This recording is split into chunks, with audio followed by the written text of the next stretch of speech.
ಸಂತೋಷ. ನಾನು ಒಂದು ಸೈಟಿನ ಬಗ್ಗೆ ನಾನು ಕೇಳಿದ್ದೆ, ಒಂದೇ ಸೈಟ್ ಅಲ್ಲ ನಾನು ಕೇಳಿರ್ತಕ್ಕಂಥದ್ದು ಸೈಟ್ಗಳು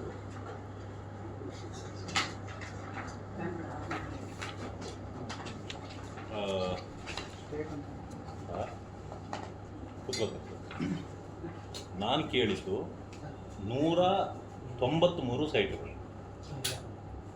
ಅದನ್ನೇನು ಮಾಡಿದ್ದಾರೆ, ತರಾತುರಿಯಲ್ಲಿ ಫೆಬ್ರವರಿ 5ಕ್ಕೆ ತೀರ್ಮಾನ ತಗೊಂಡಿದ್ದಾರೆ. ಫೆಬ್ರವರಿ 8ನೇ ತಾರೀಕು ನೋಟಿಫಿಕೇಶನ್ ಹಾಕಿದ್ದಾರೆ. 23 ಅಂತ ಹೇಳಿ ಅದಕ್ಕೆ ಮುಂಚೆನೇ ಎಲ್ಲ 14-15 ದಿವಸದಲ್ಲಿ ಸಂಪೂರ್ಣ ಮುಗಿಸ್ಬಿಟ್ಟಿದ್ದಾರೆ. ಇದಾದ ಮೇಲೆ ದಿನೇಶ್ ಕಲ್ಲಳ್ಳಿ ಅಂತಕ್ಕಂಥವ್ರು ಇದನ್ನು ಬೆಳಕಿಗೆ ತಂದರು. RTI ಕಾರ್ಯಕರ್ತ ತಂದ ಮೇಲೆ ಎಲ್ಲ ಕಡೆಯಲ್ಲೂ ಅದು ದೊಡ್ಡ ಸುದ್ದಿ ಆಯಿತು. ನಾನು ವಿಪಕ್ಷ ನಾಯಕನಾಗಿ ನನ್ನ ಜವಾಬ್ದಾರಿಯನ್ನು ನಾನು ಮಾಡಬೇಕಾಗಿತ್ತು. ಇದು ಏನು ಅಂತೇಳಿ ಕೂಲಂಕುಷವಾಗಿ ತನಿಖೆ ಮಾಡಿಸ್ಬೇಕು.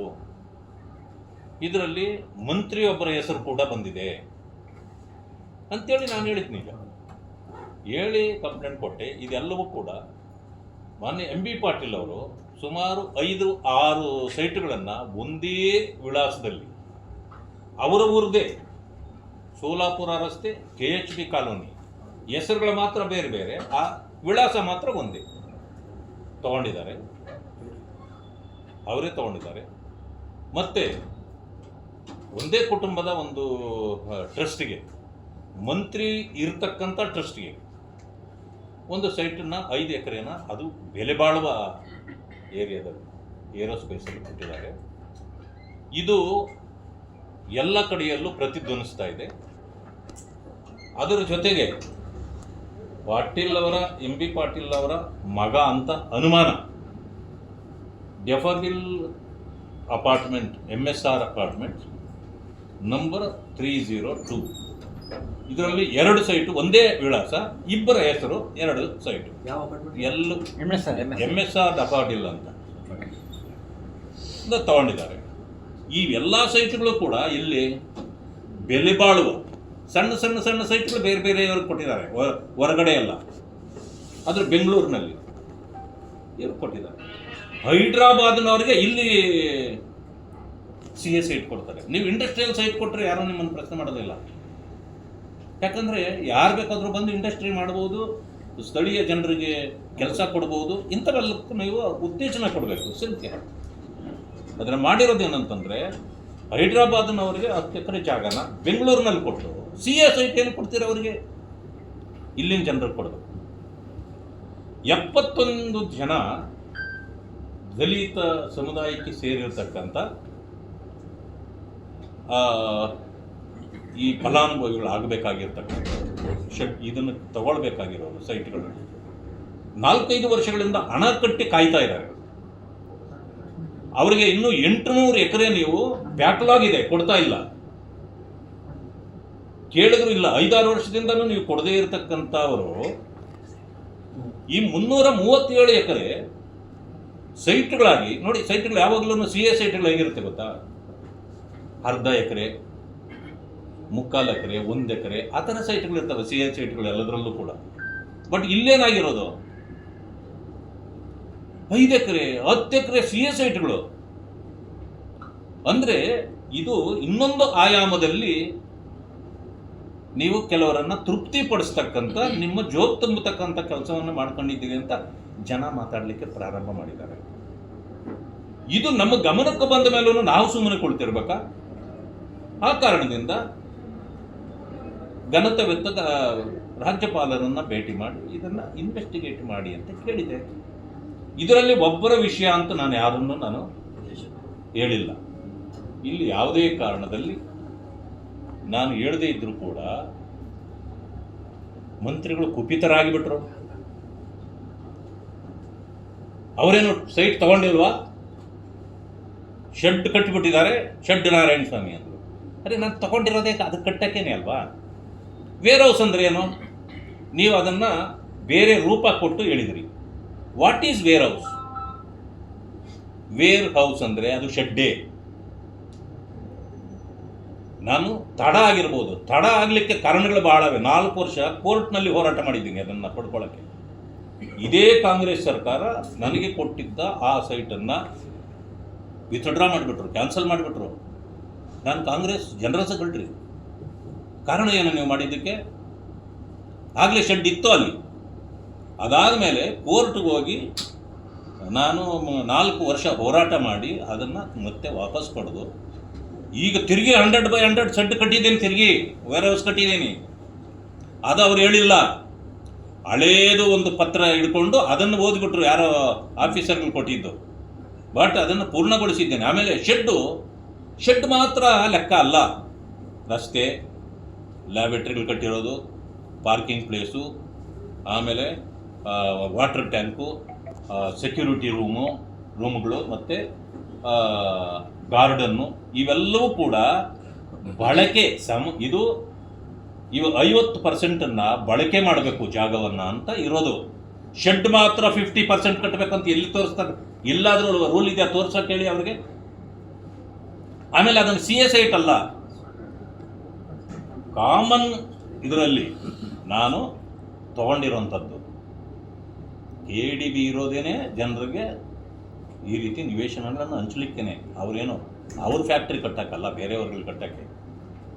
ಅದನ್ನು ಮಾಡಿದಾಗ ಯಾವ ಕೀಳು ಭಾಷೆಗಳನ್ನು ನನ್ನ ಮೇಲೆ ಬಳಸಿದ್ರು, ಇದನ್ನು ಈಗ ರಾಜ್ಯದ ಜನ ನೋಡಿದ್ದಾರೆ. ಈ ವಿಚಾರವನ್ನು ತೆಗೆದುಕೊಂಡು ನಾನು ಗೌರವಾನ್ವಿತ ರಾಜ್ಯಪಾಲರನ್ನು ಭೇಟಿ ಮಾಡಿ ಕೊಟ್ಟಿದ್ದೆ. ಈಗ ಅದು ಸಹಜವಾಗಿ ಅವರು ಎನ್ಕ್ವೈರಿ ಮಾಡಬೇಕಾಗತ್ತೆ.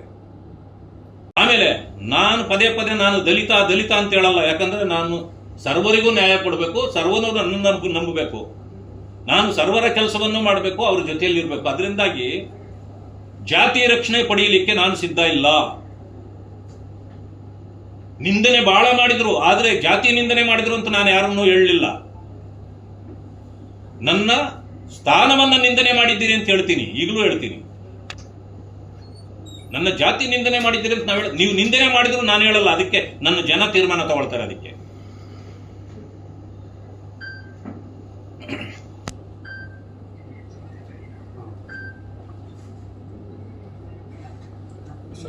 ಹದಿನಾರು 17ರಲ್ಲಿ 19 ಎಕರೆ ಜಾಗನ 30 ವರ್ಷಕ್ಕೆ ಲೀಸ್ ಪಡೆದಿತ್ತು ಅಂತ ಇವತ್ತು ಎಲ್ಲ ಕಡೆ ಹೊರತಾಡ್ತಾ ಇದೆ. ಇವಾಗಲೂ ಕೂಡ ಅದೇ ಸಿದ್ಧ ವಿಹಾರ ಟ್ರಸ್ಟ್ಗೆ 19 ಎಕರೆ ತಗೊಂಡಿದ್ದು, 30 ಎಕರೆ ಲೀಸ್. ತಿರುಗಿ ಅದನ್ನ ಮಾರ್ಪಾಟು ಮಾಡಿಬಿಟ್ಟು ಫ್ರೀ ಅಂತ ಮಾಡ್ಕೊಂಡಿದೆ ಅಂತ ಇವತ್ತು ಬರ್ತಾ ಇದೆ. ನಾನು ಇದು ಅಪಾದನೆ ಅಂತ ಹೇಳಲ್ಲ, ಬಟ್ ಅದಕ್ಕೂ ನೀವು ಉತ್ತರ ಕೊಡ್ಬೇಕಲ್ಲ. ಈಗ ಅದಕ್ಕೂ ನೀವು, ಯಾಕಂದ್ರೆ ಅವತ್ತು ನೀವು ಮಂತ್ರಿ ಇದ್ರಿ. ಅದು ಸ್ವಜನ ಪಕ್ಷಪಾತ ಆಗತ್ತಾ ಅಥವಾ ಅಧಿಕಾರ ದುರುಪಯೋಗ ಅಂತ ಆಗತ್ತಾ? ಈಗ ಜನ ಕೇಳ್ತಾರೆ ಇದನ್ನು ಕೂಡ. ಅದಕ್ಕೂ ಉತ್ತರ ಕೊಡಿ ಮಾನ್ಯ ಪ್ರಿಯಾಂಕ್ ಖರ್ಗೆ ಅವರೇ. ಪ್ರಿಯಾಂಕ್ ಖರ್ಗೆ ಅವರು ನನಗಿಂತ ವಯಸ್ಸಿನಲ್ಲಿ ಬಹಳ ಸಣ್ಣವರು.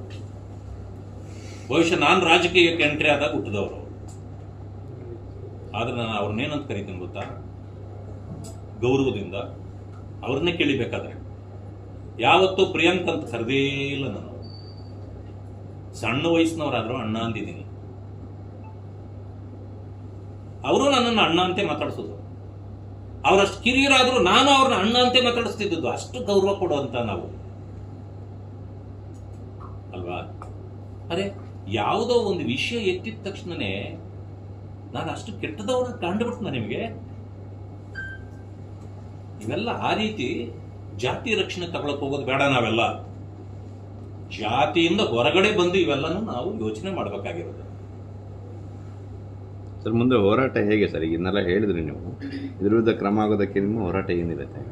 ನೋಡಿ, ನಾವು ಲೆಟರ್ ಕೊಟ್ಟಾಗಿದೆ, ಗವರ್ನರ್ ಗಮನ ಸೆಳೆದಾಗಿದೆ, ಸರ್ಕಾರದ ಗಮನವನ್ನು ಸೆಳೆದಾಗಿದೆ.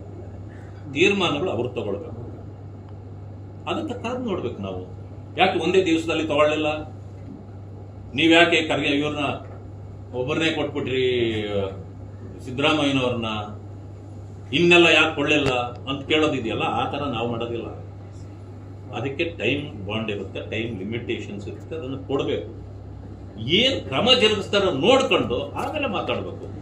ಅವಶ್ಯಕತೆ ಇದೆಯಾ ಹೋರಾಟಕ್ಕೆ? ಹೋರಾಟ ಮಾಡೋಣ. ಇಲ್ಲಾಂದ್ರೆ ಬಿಟ್ಟು ನೋಡಿ, ಎಚ್ ಸಿ ಮಹದೇವಪ್ಪ ಅವರು ಇವತ್ತು ಎಚ್ ಸಿ ಮಹದೇವಪ್ಪ ನನ್ನ ಹತ್ರ ಇದು ಏನ್ ಇದು ಮಾಡಿದ್ದಾರೆ, ಕೋರ್ಟಲ್ಲಿ ಕೇಸ್ ನಡೀತಾ ಇದೆ ಮೂಡಾದು, ಇದನ್ನ ಹಾಕಿದ್ದಾರೆ. ಇಲ್ಲಪ್ಪ ಅದು ಫೋನ್ ಇಲ್ಲಿ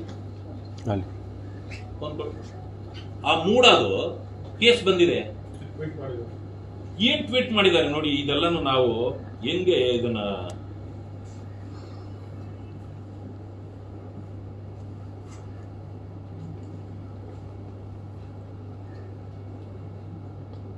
ನೋಡಿ, ಇದು ನೋಡಿ ಕೋರ್ಟಲ್ಲಿ ನಡೀತಾ ಇರತಕ್ಕಂತ ಫೋಟೋ ಹಾಕಿದ್ದಾರೆ. ಫೋಟೋ ಅಲ್ಲ, ವಿಡಿಯೋ ಹಾಕ್ಬಿಟ್ಟಿದ್ದಾರೆ. ಇದನ್ನ ಹಾಕಂಗಿಲ್ಲ, ಟ್ವೀಟ್ ಮಾಡಂಗಿಲ್ಲ.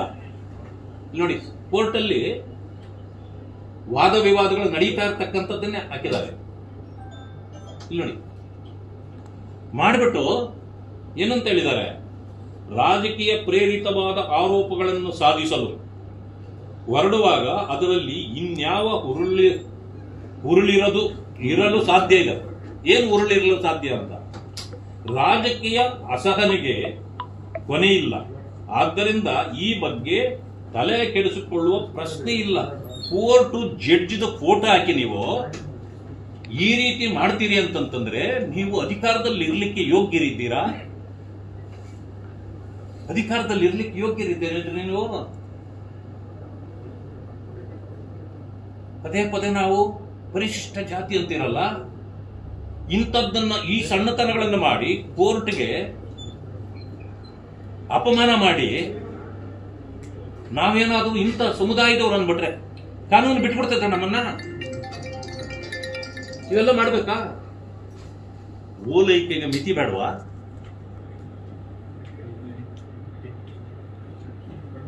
ಇಂಥ ತಪ್ಪುಗಳನ್ನ ಮೇಲಿಂದ ಮೇಲೆ ಮಾಡಿ ಈ ರೀತಿ ಮಾಡಿದ್ರೆ ಹೇಗೆ? ಇದಕ್ಕೆ ಯಾರು ತಲೆ ಕೊಡಬೇಕು? ಯಾರು ಭುಜ ಕೊಡ್ಬೇಕು? ಇದಕ್ಕೆ ಕೇಳ್ತಾರೆ ನಾಳೆಯಿಂದ, ಮಹದೇವಪ್ಪರೇ ಇಂಥವೆಲ್ಲನೂ ಇದು ಕಂಟೆಂಪ್ಟ್ ಆಫ್ ಕೋರ್ಟ್ ಆಗುತ್ತೆ, ದಯವಿಟ್ಟು ಇಳಿದು ಬಿಡ್ರಿ ಅಂದ್ರೆ ಹೆಂಗೆ ಎದುರಿಸ್ತೀರಿ ಅವಾಗ? ನೀವು ಮಾಡಿದ ತಪ್ಪುಗಳು ನಾವೂ ತಲೆ ತಗ್ಗಿಸ್ಬೇಕಲ್ಲ. ಇಂಥವು ನೀವು ಮಾಡಿದಾಗ ನಾವೇಗೆ ನಿಮ್ಮನ್ನ ರಕ್ಷಣೆ ಮಾಡಬೇಕು? ನೀವು ಲೀಗಲ್ ಆಗಿ ಮಾಡಿ. ನೀವು ಲೀಗಲ್ ಆಗಿ ಮಾಡಿದಾಗ ಅರೆ ಸಮುದಾಯ ನಿಮ್ಮ ಜೊತೆಯಲ್ಲಿ ನಿಲ್ತದೆ.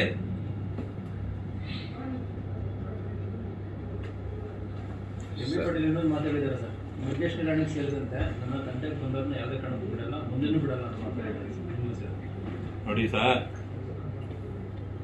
ಈ ದೊಣ್ಣೆ ತಗೊಂಡು ನಮ್ಮನ್ನೆಲ್ಲ ಅಟ್ಟಿಸ್ಕೊಂಬಂದು ಹೊಡೆಯಕತ್ತದ ಬಿಡಲ್ಲ ಅಂದ್ರೆ ಕಾನೂನು ರೀತಿ ನೀವು ಏನ್ ಮಾಡ್ಬೇಕಂತಿದ್ಯಲ್ಲ ಮಾಡಿ ಸರ್. ನಾವು ಸಿದ್ಧವಾಗಿದ್ದೀವಿ.